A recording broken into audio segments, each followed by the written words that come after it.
Hello dear student, आज मैं आपके समक्ष लेकर प्रस्तुत हूँ आपकी कक्षा 10 के कोर्स बी स्पर्श भाग 2 की कविता आत्मत्राण को लेकर, जिसके कवि हैं रविंद्रनाथ ठाकुर, जो हमारे राष्ट्रीय कवि हैं। तो कविता का नाम है आत्मत्राण।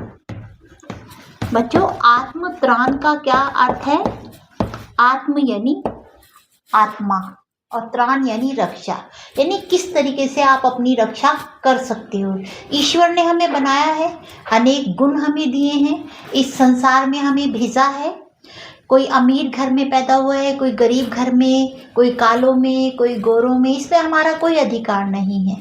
वो ईश्वर ने जहाँ हमें भेजना था भेज दिया है। अब इस संसार में आने के बाद हमारी कितनी उत्तरदायित्व हैं, रेस्पॉन्सिबिलिटीज़ हैं। उत्तरदायित्व यानी जिम्मेदारियां हैं, उनको भी हमें हंसते हंसते पूरा करना होता है। अब हम ये तो नहीं कर सकते कि ईश्वर सब कुछ कर दे, नहीं। ईश्वर ने हमें इस संसार में भेजा है, ये बहुत बड़ा उपकार है। तो अब हमें अपनी जिम्मेदारियों को, अपना जो संघर्ष है उनको खुद ही पूरा करना है। जीवन एक संघर्ष का ही नाम है। Without struggle no life. तो स्ट्रगल के बिना तो हम जीवन की कल्पना नहीं कर सकते। हर किसी को इस संसार में, इस जीवन में संघर्ष करना पड़ता है, किसी को ज़्यादा, किसी को कम, पर करना सबको पड़ता है। तो अब आमतौर पर हम क्या करते हैं, भगवान से कुछ ना कुछ मांगते रहते हैं और बदले में उनको चढ़ाते रहते हैं। अगर आपने ये कर दिया तो मैं ये चढ़ाऊँगा, ये मैं सवा मनी प्रसाद लगाऊंगा, या मैं कुछ करूँगा, अनेक। लेकिन कवि रविंद्रनाथ ठाकुर जो हैं, उनकी प्रार्थना कुछ अलग है। तो सबसे पहले हम पाठ प्रवेश पढ़ते हैं। तैरना चाहने वाले को पानी में कोई उतार तो सकता है। जो स्विमिंग सीखना चाहता है उसको पानी में उतार देगा ट्रेनर, उसके आसपास भी बना रह सकता है। मगर तैरना चाहने वाला जब तक खुद हाथ पैर नहीं मारेगा तब तक वो तैराक अच्छा स्विमर नहीं बन पाएगा। अच्छा स्विमर बनने के लिए उसे खुद ही मेहनत करनी पड़ेगी। परीक्षा देने जाने वाला, जाते समय जब हम एग्ज़ाम देने जाते हैं, जाते समय बड़ों का आशीर्वाद की कामना करते हैं, उनके चरण छूते हैं, भगवान के चरण छूते हैं, आशीर्वाद लेते हैं, बड़े आशीर्वाद देते भी हैं। लेकिन परीक्षा तो हमें खुद लिखनी पड़ती है। इस तरह जब दो पहलवान अखाड़े में कुश्ती लड़ रहे होते हैं तब उनका उत्साह सारे दर्शक, जो ऑडियंस होती है, बढ़ाते हैं, मनोबल बढ़ाते हैं, मन की शक्ति बढ़ाते हैं, तालियां बजाते हैं। लेकिन अखाड़े में कुश्ती तो, दाव पेच तो पहलवान को खुद ही करना पड़ता है, हिम्मत खुद ही दिखानी पड़ती है। तो ये जो पाठ है, प्रस्तुत पाठ में कवि गुरु मानते हैं कि प्रभु में सब कुछ कर देने की सामर्थ्य है। भगवान तो सर्वशक्तिमान है, तो उनमें सब कुछ संभव करने की सामर्थ्य है, शक्ति है। फिर भी वह ये कतई नहीं चाहते कि वे सब कुछ कर दें, भगवान ही सब कुछ कर दें। कवि कामना करता है कि किसी भी आपत्ति और विपत्ति में, आपत्ति कोई प्राकृतिक आपदा आ जाए, है ना, नेशनल डिजास्टर, नेचुरल कुछ भी आ जाए, और या फिर विपत्ति कोई मुसीबत हमारे ऊपर आ जाए, किसी भी द्वंद्व यानी संघर्ष में असफल होने के लिए वह खुद संघर्ष करें, प्रभु को कुछ ना करना पड़े। फिर भी आखिर वे अपने भगवान से चाहते क्या हैं? रविंद्रनाथ ठाकुर की प्रस्तुत कविता का इस बंगला से हिंदी में अनुवाद श्रद्धेय हजारी प्रसाद द्विवेदी जी, जो महान लेखक हुए हैं, उन्होंने किया है। द्विवेदी जी का हिंदी साहित्य को समृद्ध करने में महत्वपूर्ण योगदान है। हिंदी साहित्य को बड़ी देन है आचार्य हजारी प्रसाद द्विवेदी की। यह अनुवाद बताता है कि अनुवाद कैसे मूल रचना की आत्मा को अक्षुण्ण बनाए रखने में सक्षम है। यानी जैसी इसकी बंगाली में कविता है, वही सेम आनंद हमें हिंदी में भी मिला है।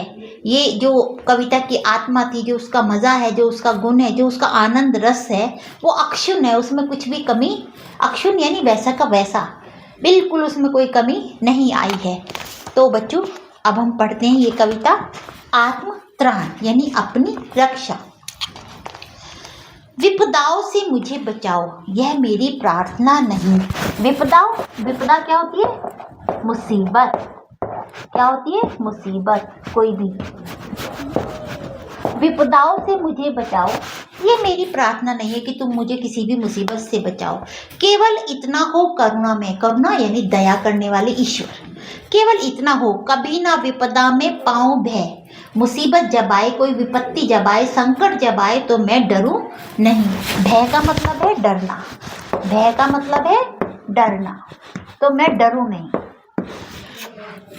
दुख ताप से व्यथित चित्त को ना दो सांत्वना नहीं सही। दुख और कष्ट जब मेरे जीवन में आए, व्यथित चित्त, चित्त यानी मन, व्यथित यानी दुखी, व्यथित यानी दुखी, जब मेरा दुख में मन मेरा दुखी हो तो तुम मेरे चित्त को, मन को सांत्वना मत दो। सांत्वना यानी तसल्ली, मन, और सांत्वना यानी तसल्ली, दिलासा।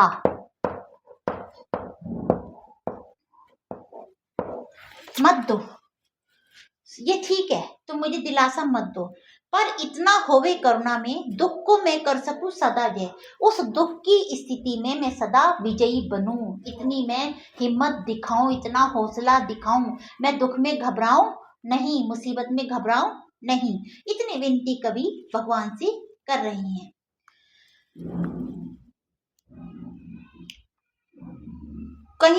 कहीं सहायक ना मिले, दूर दूर तक कोई मेरी मदद करने वाला मुझे ना मिले। सहायक यानी कोई हेल्पर, कोई मदद करने वाला।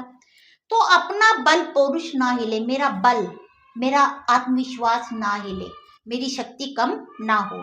हानि उठानी पड़े जगत में, जगत यानी संसार, इस संसार में अगर मुझे हानि यानी नुकसान भी उठाना पड़े, तो लाभ अगर वंचना सही, और अगर मुझे लाभ भी हो, बेनिफिट हो, या वंचना, वंचना यानी धोखा, कोई मेरे साथ धोखा करे। वंचना का क्या मतलब होता है? धोखा। कोई मेरे साथ धोखा करे, छल करे, तो भी मन में ना मानुष है, मन से मैं नुकसान ना मानुष है यानी हानि। मन से निराश ना हूं, मैं मन से निराश ना हूं, मन मेरा ना हारे, मन से निराश ना हूं, ना मन से नुकसान ना मानूं, ऐसा हो। मेरा त्राण करो अनुदिन, अनुदिन यानी हर दिन, अनु यानी पीछे, दिन यानी दिन, दिन के पीछे दिन, हर दिन तुम मेरा त्राण करो। त्राण यानी रक्षा, त्राण का मतलब है जो मैंने पहले ही बताया था, रक्षा। तुम मेरी रक्षा करो हर दिन।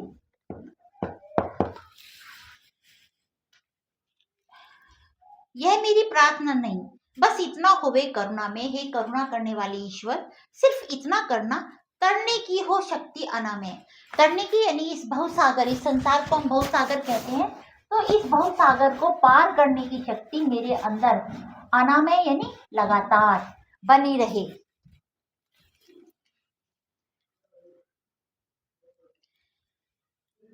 मेरा भार अगर लघु करके ना तो सांत्वना नहीं सही। मेरा भार यानी मेरी जिम्मेदारियां, मेरी उत्तरदायित्व, जो इस संसार में मेरा भार है, मेरा उत्तरदायित्व है, उसको आप कम करके, उत्तरदायित्व, जिम्मेदारियां, मेरा भार छोटा करके, कम करके मुझे तसल्ली मत दो। केवल इतना अनुनय रखना, इतनी कृपा रखना कि वहन कर सकूं इसको, निर्भय होकर, निडर होकर मैं इसको वहन कर सकूं, ढो सकूं, कैरी कर सकूं, इसको पूरा कर सकूं। वहन करना यानी उठाना, बोझ उठाना, उसको निभाना। नत सिर होकर सुख के दिन में, और सुख के दिन में जब मेरे जीवन में खुशहाली हो, तब भी मैं नत सिर यानी सिर को झुकाकर, तव मुख पहचानो छिन छिन में, तुम्हें पहचानूं, ईश्वर को मैं पल हर पल याद रखूं। आमतौर पर क्या होता है, लोग सुख में भगवान को भूल जाते हैं, पर कवि चाहते नहीं, वो सुख दुख कोई भी परिस्थिति हो, ईश्वर को कभी भी ना भुलाए, ईश्वर को हमेशा याद रखे, तो हर पल मैं भगवान को पहचानूं। दुख रात्रि में करे वंचना मेरी, जिस दिन निखिल मही, निखिल मही यानी निखिल यानी सारी, मही यानी धरती, ये सारी धरती भी अगर मुझे धोखा दे, दुख रूपी रात्रि मेरे जीवन में आ जाए, तो भी मैं तुम्हारे ऊपर कोई भी संशय ना करूं, कोई भी संदेह ना करूं कि भगवान ने मेरे साथ क्या कर दिया। तो हे करुणा में कुछ ऐसा करो कि मैं आप पर संदेह ना करूं, बस उस दुख से भी बाहर निकलने की शक्ति मेरे अंदर हो। तो बच्चों, इसमें रविन्द्रनाथ ठाकुर जी ने जो भगवान से प्रार्थना की है वो ये की है कि ईश्वर से विपदाओं में ना घबराने की प्रार्थना की है, इन पर विजय पाने की प्रार्थना की है।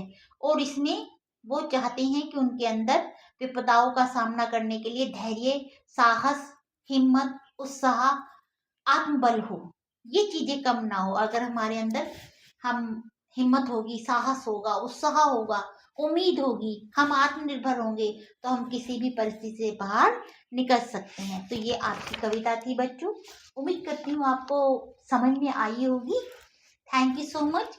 God bless you. Thank you.